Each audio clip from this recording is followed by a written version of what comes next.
RTP.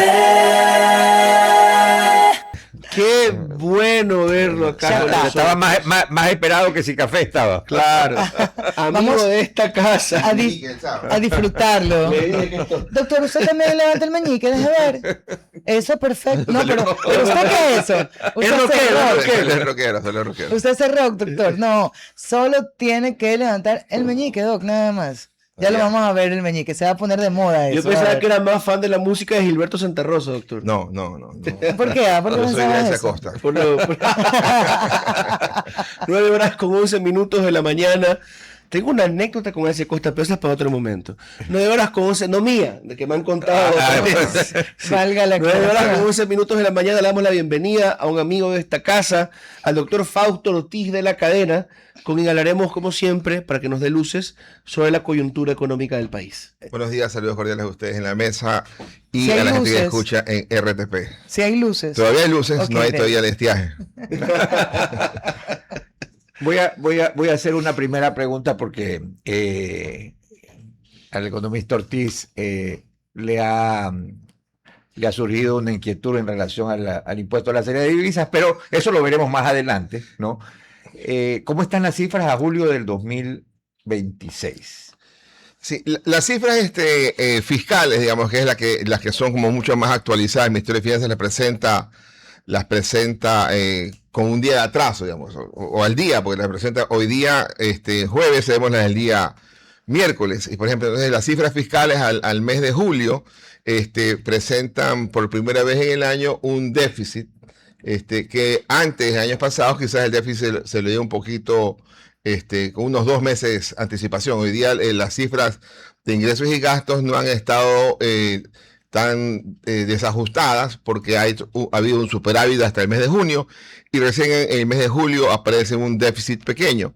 Sin embargo, cuando uno hace un ajuste un poquito más fuerte, hay un gasto de $500 millones, que es un programa de financiamiento para un programa de gobierno que se llama Creamos Vivienda. Entonces ese financiamiento en realidad hay que quitarlo de ahí, hay que ponerlo un poquito más abajo en la línea de financiamiento.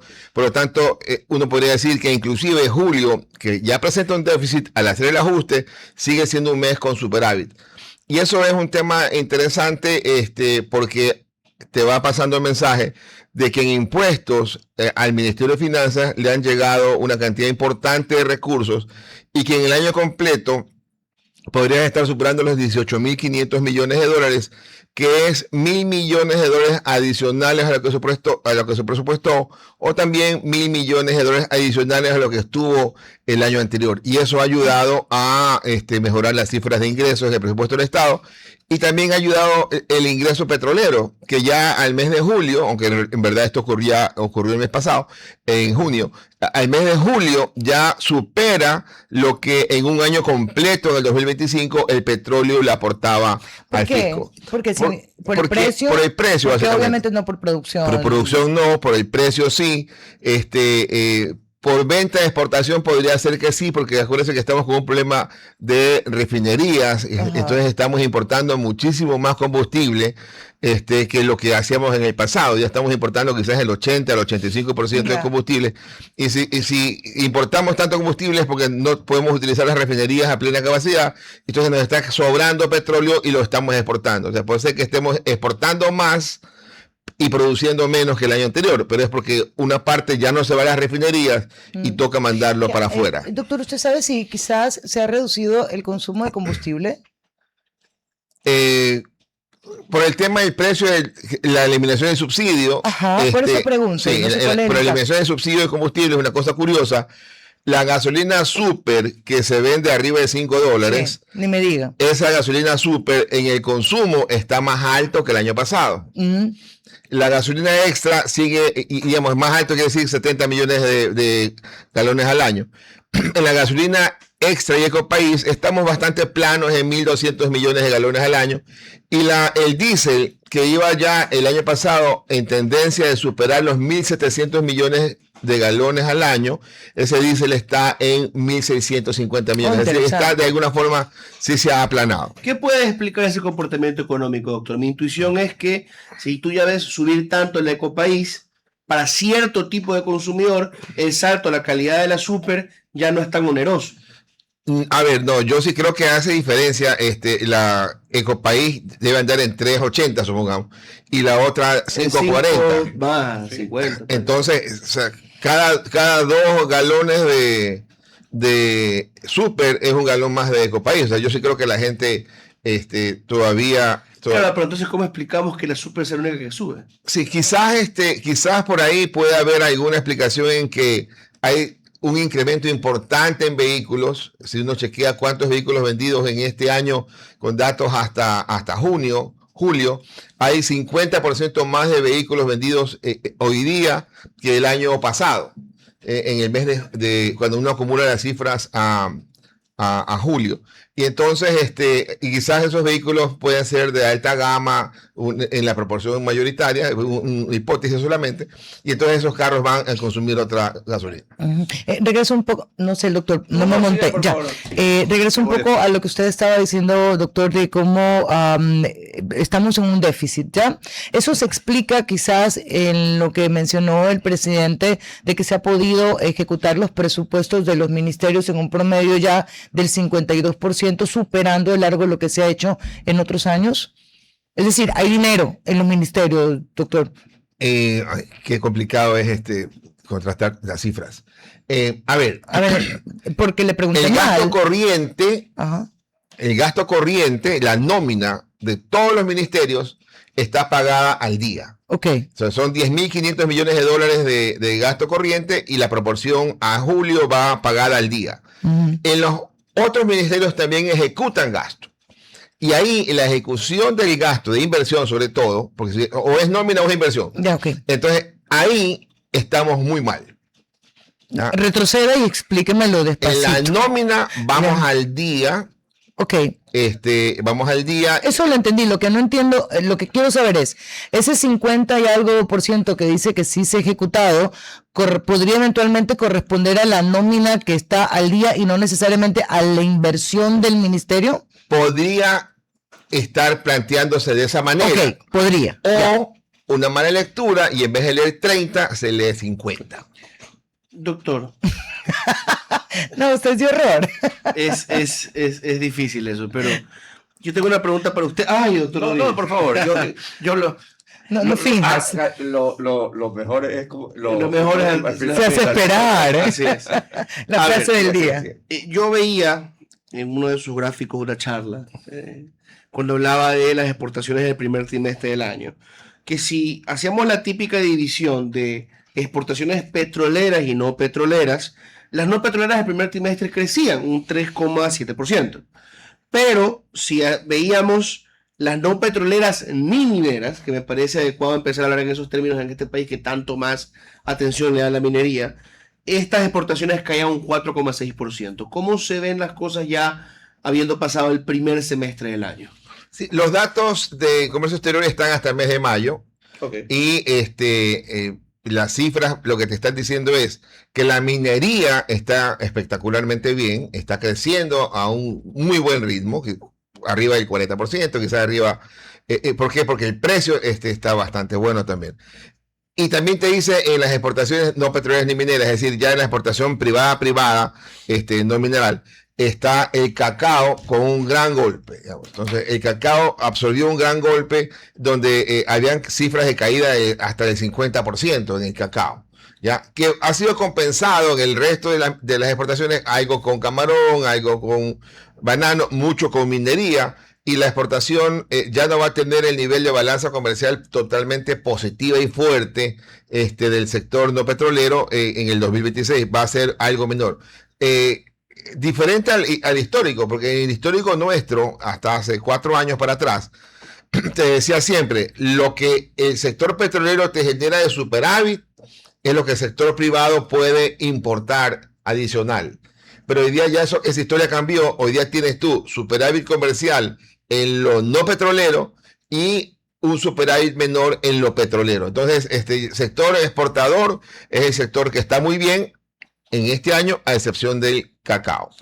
Ahora sí, economista, volviendo al inicio de la entrevista, esta mejora esta mejora que se nota en el ingreso por vía de impuestos, ¿no? Que se está viendo en la cifra julio, ¿será por mejora se han incorporado nuevos contribuyentes o son los mismos contribuyentes que están pagando más? La base. Somos los mismos al final del día, ¿no? Y aquí también hay que checar una cosa. Una cosa es preguntarle a la ministra de Finanzas cómo va los impuestos y te dará la respuesta con la cara de felicidad, pues, ¿no? Y otra cosa es preguntarle a la ministra de Finanzas cómo le va a la economía.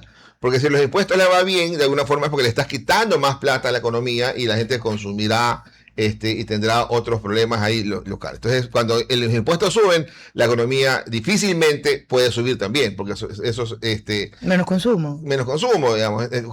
Igual lo mismo, cuando el gobierno está en un plan de ajuste y recorta el gasto, la sonrisa en finanzas aumenta, pero cuando recortas el gasto, la gente va a no pasó plata a la economía. A reclamar. Entonces, hay que estar claros con esa relación.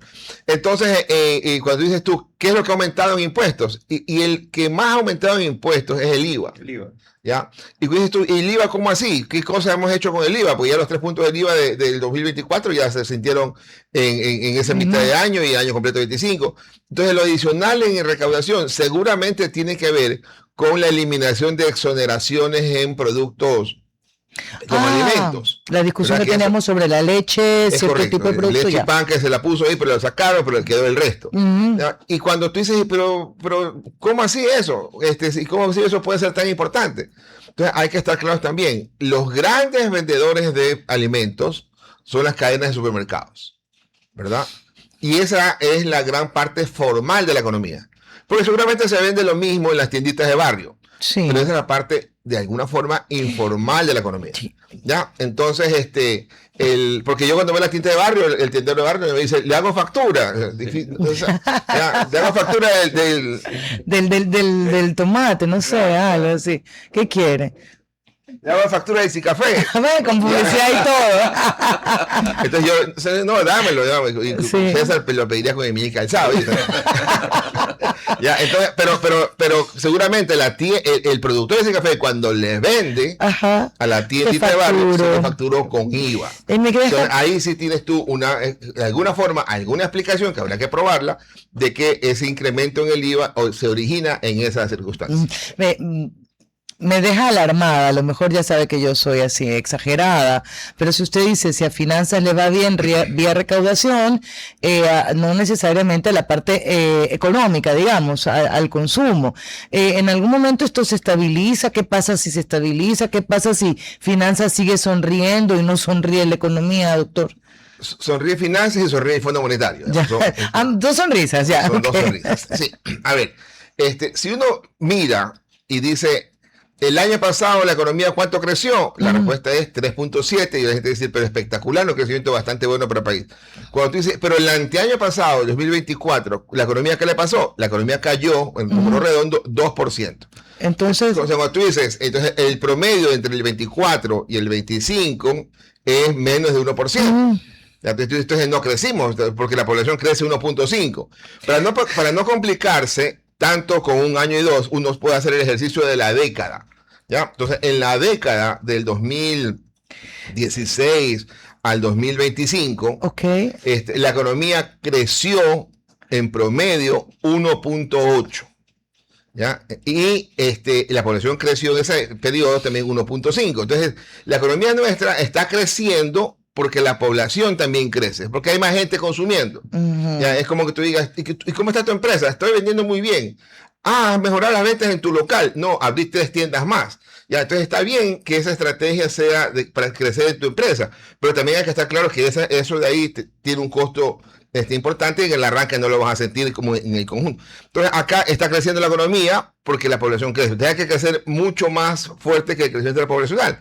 Porque en el per cápita, si la economía crece como crece la población, el per cápita no crece porque está igualito. Entonces, para este año 2026, el Banco Central hablaba de que la economía iba a crecer 2.5. ¿Cómo va el primer trimestre, que es cifra oficial? Va a 2.1. ¿Ya? ¿Cómo va el mes de abril? y mayo, que son datos también oficiales de otro indicador que también publica el Banco Central, que es un indicador de alguna forma adelantado del crecimiento económico, los 5 primeros meses del año la economía crece 1.9. Entonces, otra vez, estamos creciendo en este 5 primeros meses del año idéntico que el promedio histórico de los 10 años. Entonces no hay un buen crecimiento. ¿Y dónde sale entonces esto que, a ver, no quiero cargármele no se cargue a un ministro en específico? Lo vengo escuchando por lo menos desde la época de Guillermo Lasso. ¿Ya? Crecieron las ventas, bravo. Eso significa que la economía se está reactivando. Le prometo que desde el año 2021 yo vengo escuchando esto y la economía, como usted dice, está más o menos plana. ¿A qué se debe entonces que las ventas crezcan tanto como dicen? Veamos ventas de este año. En los primeros 6 meses del año, creo que 6 datos hasta julio, creo, las ventas crecen como promedio 14%. Es espectacularmente bueno, porque la economía está creciendo solamente 1.9. ¿Ya? No me leyó usted mi columna hace 2 semanas que le expliqué en el Expreso. Pero en todo caso, la economía crece 1.9. Si le sumas la inflación, ¿verdad? Porque las ventas son nominales y la economía es real. Si le sumas la inflación para hacer las comparables, la inflación en ese periodo fue 0.9. Entonces tú dices, oiga, 14% de ventas y la economía en dólares creciendo 3%, entonces hay algo en la mitad que no explica. Y lo que no explica es las importaciones. Porque si las ventas se originan en una buena proporción de productos importados, lo que entonces quiere decir que la economía está creciendo en el país de donde importamos el producto. No, porque compramos más y vendemos más, hay más actividad económica. Pero la economía no termina de crecer porque una parte de esa venta se pagó al exterior por el producto importado, digamos, por el carro, que dijimos que había crecido 50% de los vehículos en estos meses, cuando los 2 años previos habían sido negativos, ¿no? Entonces ya esto me suena a que tenemos que aplicar la vieja fórmula de la autarquía. Aunque que crezca la producción nacional, subsidiamos las importaciones. Pero importación es bienestar, ¿no? Entonces, lo importante es que... Se puso enojado, doctor, no vuelvas a decir eso. Caramba. Doctor, un par de cosas nada más. Creo que eso es una pregunta recurrente en los últimos años, en las últimas entrevistas de esta economía que se refleja en los feriados, mucho consumo, mucha salidera. El dinero sucio o el dinero producto de la delincuencia, si se puede medir, si es que se ha crecido. Y el otro elemento es cómo vamos a cerrar este año con una expectativa de un fenómeno del Niño. Sí, lo del niño es complicado porque de alguna forma te refuerza la idea de que es difícil llegar al 2,5% planteado por el gobierno. Pero a lo mejor el próximo año crecimiento por inversión, digo yo, ¿no? Y entonces, ¿cuándo arranca el niño? ¿Será que arranca en septiembre? ¿Será que arranca en noviembre? Entonces, el impacto va a ser quizás un par de meses en el 2026 y unos 4 meses en el 2027. Y la recuperación y la inversión que habrá que hacer en esa línea vas a sentir en el 2027. Pero qué pena tener que crecer porque hay que construir nuevos puentes que se han caído. Pero quizás hoy también te aguantas un poco en la inversión, dices, bueno, en estos sectores, ya, espera, deja que pase el niño antes de hacer, no sé, una nueva... producir más, ampliar no sé. Sí, pero está claro, y está muy claro, que la producción, la inversión pública del gobierno debe estar en generación eléctrica. O sea, eso es de una claridad, pero absoluta. Digamos, meridiana. ¿no? Meridiana.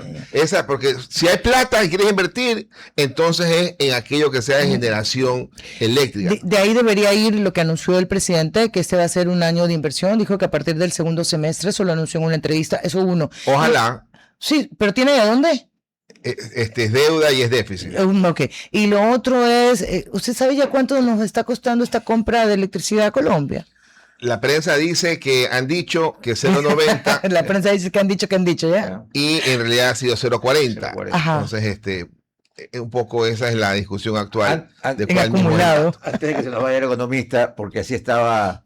Cuéntenos. El economista, lo que conocemos, es un estudioso, ¿no? Y estaba en un laboratorio viendo cómo podemos salir del ISD. Cuéntenos los avances de ese tema. No, mira, es que haciendo el seguimiento a los datos de impuestos, yo veía que otros impuestos me quedaban muy altos cuando hacía la separación de los impuestos importantes y otros impuestos, me quedaba altísimo. Entonces puse a investigar cuáles eran ese valor altísimo y me apareció la cerveza que estaba dándote 200, en los primeros meses del año, $200 millones de ingresos. Es broma. Sí, y hice la cerveza. ¿Ya? Y cuando tú miras el ISD, era algo así como 260, o sea, ya la cerveza está pegadita al ISD. Entonces yo decía, antes de ir a comprar una chancleta, que me ofreció también el licenciado, el abogado Vara, me ofreció una chancleta. Se encontraba la salida al impuesto a la salida de divisas. La cerveza no es alcohol. La conclusión es, si quieres bajar el ISD, entonces vamos a tomar más cerveza. Esa es un poco la... Porque la cerveza no es alcohol. No es alcohol, ¿verdad? Y entonces eso te va a permitir incrementar el impuesto en la cerveza para bajar el ISD. Y lo que hay que tener cuidado es, cometemos el error que el país cometió con los cigarrillos. Como el cigarrillo es dañino para la salud, entonces carguemos los impuestos. Pero le cargaste el impuesto al cigarrillo que producía y generaba empleo y le abriste la puerta de contrabando que el elefante ese que está por todos lados vende y no paga impuestos. Entonces, como el cuento de la gallina y los huevos de oro. Cuando mataste a la gallina y ya no claro, entonces hay que tener cuidado entonces el resumen es tomemos cerveza de toda esta charla, doctor. Esa es la conclusión al final del día y sobre todo en este feriado. Doctor, ay Dios mío, 10 segundos nada más. ¿Cómo así suben ventas por importación y no el ISD? Esa es una muy buena pregunta. ¿Sí o no? Sí. Tenemos para otro programa. Es otro programa. Gracias, doctor Ortiz, por habernos acompañado esta mañana. RTP